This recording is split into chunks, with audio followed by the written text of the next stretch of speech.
বিসমিল্লাহির রহমানির রহিম। প্রিয় দেশবাসী, আসসালামু আলাইকুম। আপনারা জানেন যে দেশে একটা ক্রান্তিকাল চলছে।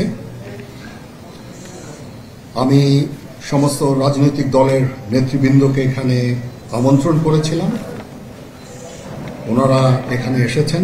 আমরা একটা সুন্দর আলোচনা করেছি। সেখানে আমরা সিদ্ধান্ত নিয়েছি যে একটা ইন্টারিম গভর্নমেন্ট আমরা ফর্ম করব এবং ইন্টারিম গভর্নমেন্টের মাধ্যমে এদেশের সমস্ত কার্যকলাপ চলবে। আমরা এখন মহামান্য রাষ্ট্রপতির কাছে যাব যে এই ইন্টারিম গভর্নমেন্ট ফর্মের ব্যাপারে ওনার সাথে আলাপ আলোচনা করে আমরা একটা ইন্টারিম গভর্নমেন্ট ফর্ম করে দেশ পরিচালনা করব। আমি আপনাদের কথা দিচ্ছি, সমস্ত হত্যা, সমস্ত অন্যায়ের বিচার আমরা করব।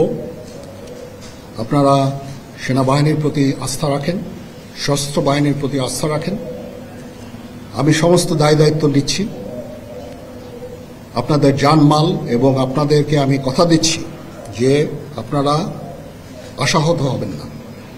ইনশাল্লাহ আপনাদের যত দাবি আছে সেই দাবিগুলো আমরা পূরণ করব এবং দেশে একটা শান্তি শৃঙ্খলা ফিরিয়ে নিয়ে আসব। আপনারা আমার সাথে সহযোগিতা করেন। দয়া করে আর এই ভাঙচুর, হত্যা, মারামারি, সংঘর্ষ এগুলো থেকে বিরত হন। আমি নিশ্চিত যে আপনারা যদি আমার কথা মতো চলেন, আমাদের সাথে যদি একসাথে যদি কাজ করি আমরা, নিঃসন্দেহে আমরা একটা সুন্দর পরিণতির দিকে আমরা অগ্রসর হতে পারি। আপনারা দয়া করে আমাকে সাহায্য করেন।